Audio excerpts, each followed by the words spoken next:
mine. Oh, he just went ass over tea kettle.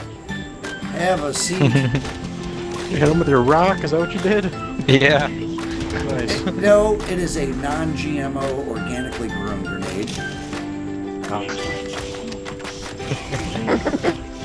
It does not explode. Fuck Nope. that guy. No, it's safe. It's safe around pets. You don't have to worry about it going boom around pets, and that's important to me. And I know it's important to Critter. So, Yes. you know, that's your best option, really.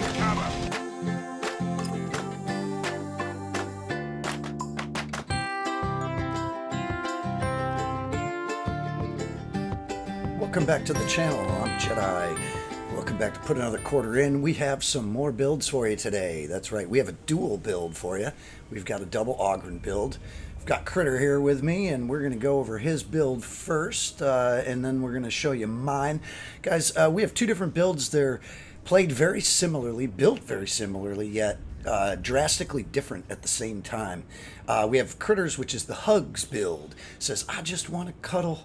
And this is for your very aggressive, blast out, blow the mobs apart, a lot of movement for your team, but also to hold those doors takes a lot of the crowd control, blocking choke points. And the other build is the MeatPlow, and it's just the tip of the shield. And this is more of the gun build.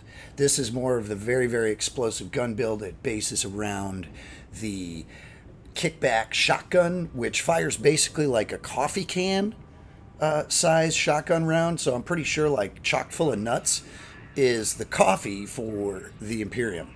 So I think the Ogyrn just take it and fill it up with nuts and bolts, so they get chock full of nuts and bolts and send it down range to you with a giant can of FU. So we're going to go over both these builds.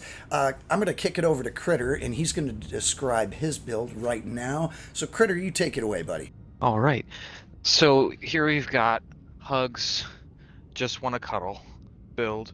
We're starting with some free damage on heavyweight because we're all about closing the gap on these big guys. We want to take them down as fast as possible and make sure to do so with this heavyweight perk. We'll head down to the right from there to pick up Linchpin. This just gives us and our team that increase to regening our toughness. This is just a great thing because you're always going to need coherency. So pick it up, free 50% increase to your replenishment.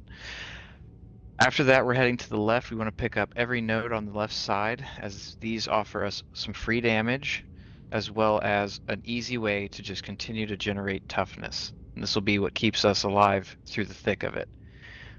From there, we're going to continue down to toughness boost. We're going to pick up that extra toughness simply to get to the big friendly rock. It's a free stun on your unyielding targets, and any mutants that are charging you, you can take out at even the highest difficulty. From there, we're going to head down, pick up Slam. Slam gives us just increase to impact, allowing a little bit more crowd control, an option to keep enemies away from you and your team. We'll go down to Toughness Boost, following that to get to Indomitable, and from there we'll pick up Stomping Boots so we can get to Pulverize. You'll start to notice a common theme where we'll be picking up a lot of the bleeding perks. This is because we're going to want to really take a hold of a great benefit with the Ogyrn's bleeding effect. We'll head down to Rending. Rending is going to just allow access to Batter, which will inflict bleed stacks on heavy melee hits. We'll almost always be doing heavy melee hits. When we're not able to close the gap, we'll use our ranged option, but for the most part, it's all about heavy attacking, bleeding everything around you. From here, we're going to go to the middle. We want to take the middle option so we can pick up that aura, which is just going to offer toughness replenishment for you and allies within coherency. Just brings your toughness regen up to almost 70% while you've got your teammates on an additional 20. It's helpful all the way around, especially in harder activities. We'll go down from there to Toughness Boost. We're taking this so that way we have access to the middle option, but before we head down there, we're going to head to the left and pick up the increase to melee damage and the reason for all the bleeding, Delight and Destruction. This will give us a damage resistance up to 60% with any enemies that are in melee range bleeding. If they're in melee range, you're heavy attacking them. If you're heavy attacking them, they're bleeding. This allows you just free damage resistance. We'll head back over to the middle.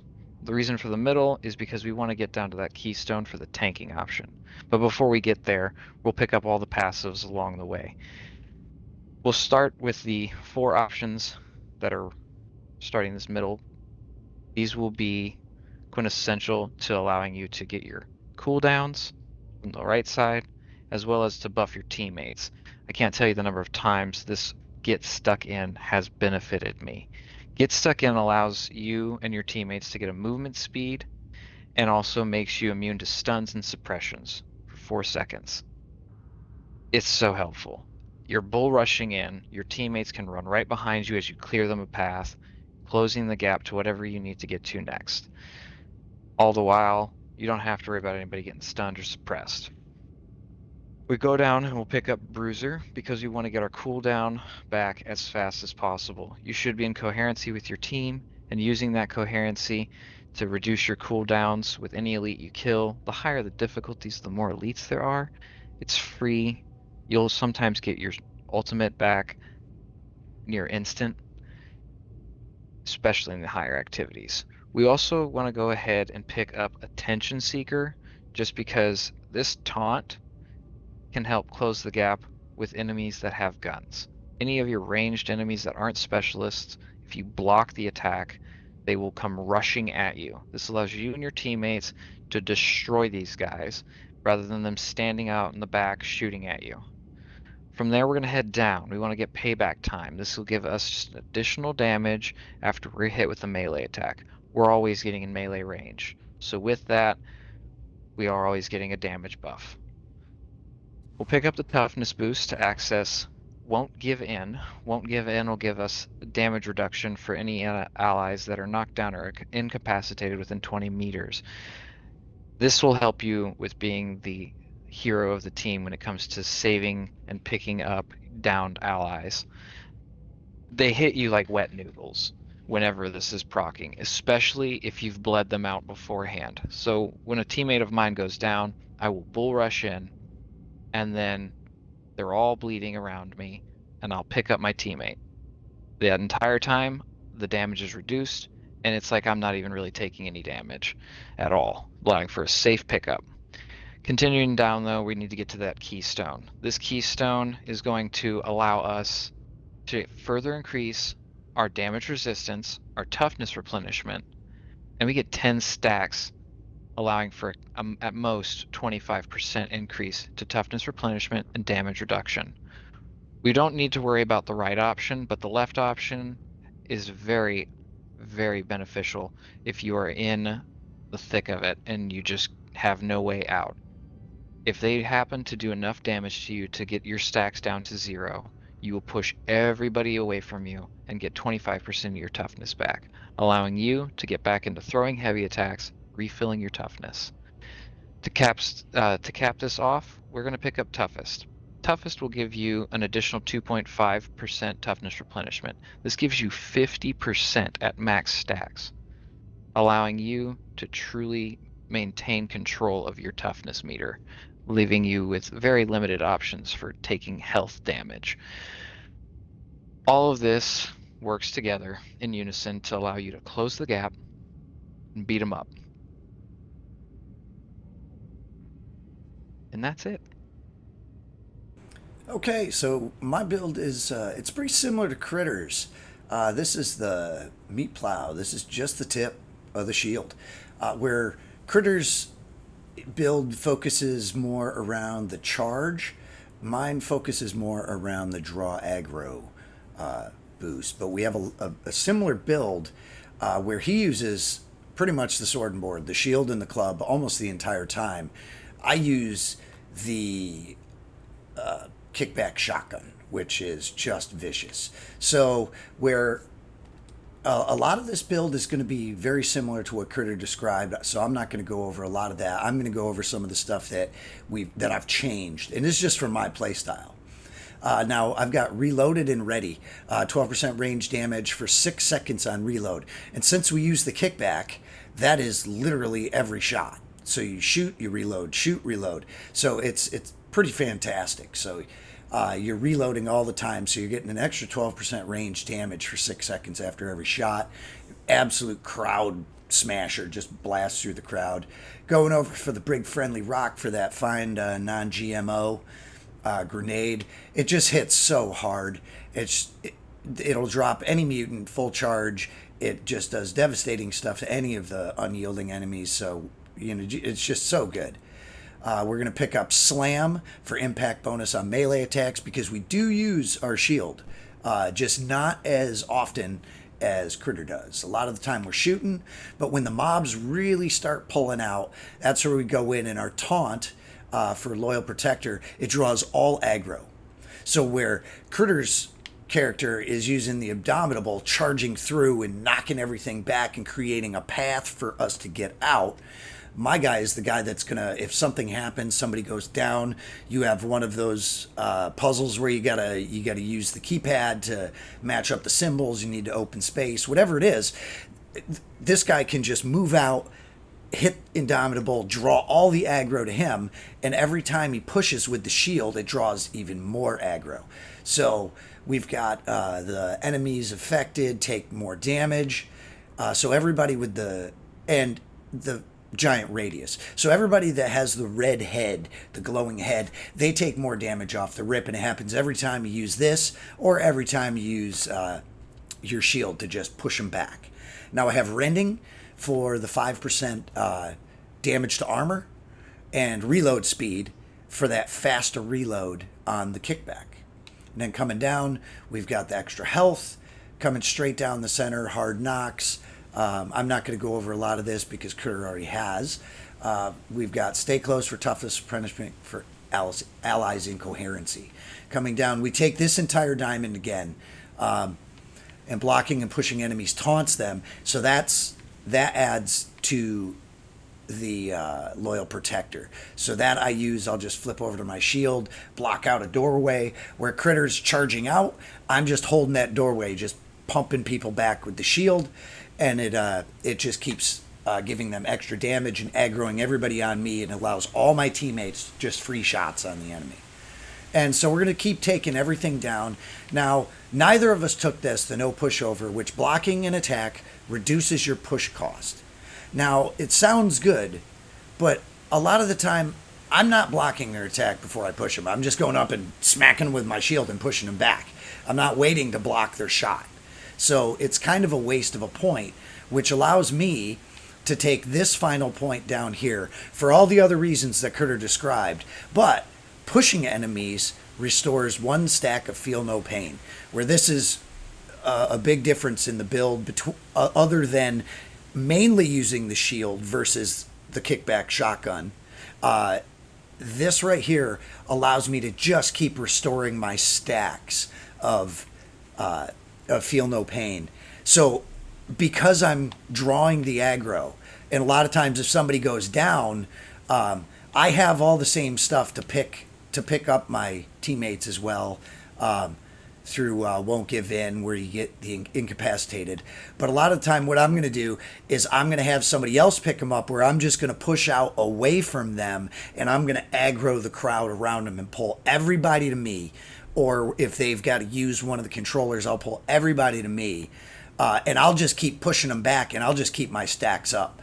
But again, if they do knock all my stacks down, it just does a massive outburst and pushes everybody back, just like the Zealots attack, the free attack when somebody hits them, and it blasts everybody back. It's very similar to that. So that's really it, guys. The main differences is Critter's build over here.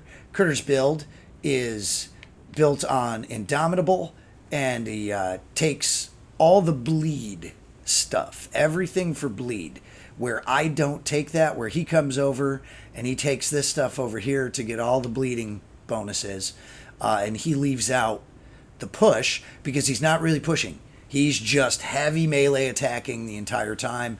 And to where my build, I put that in, I take these out, I take the extra reload speed, and the extras up top for the range damage and the reload, because I'm mainly using the Kickback shotgun, except when it really starts getting thick, and then I'll block a choke point with the shield and use all the push and draw aggro. So folks, those are the two variants of the build.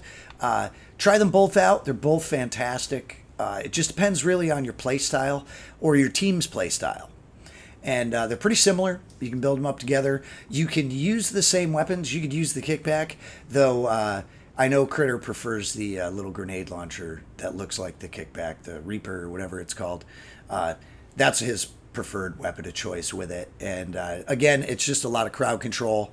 Now, just the tip, or I just want to cuddle. It's your choice, guys.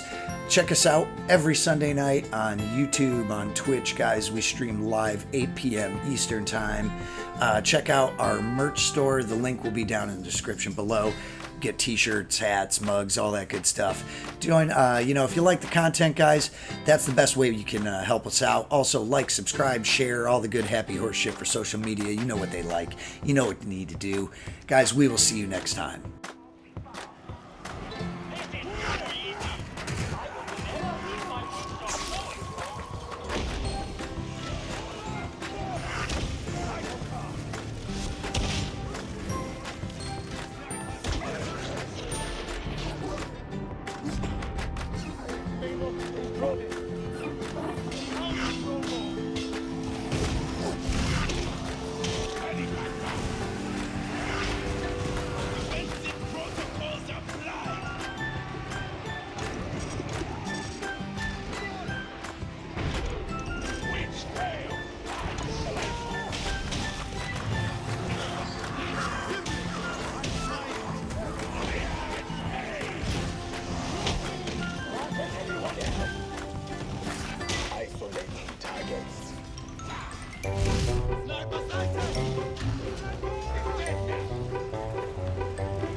Else miss the opportunity of the awakening.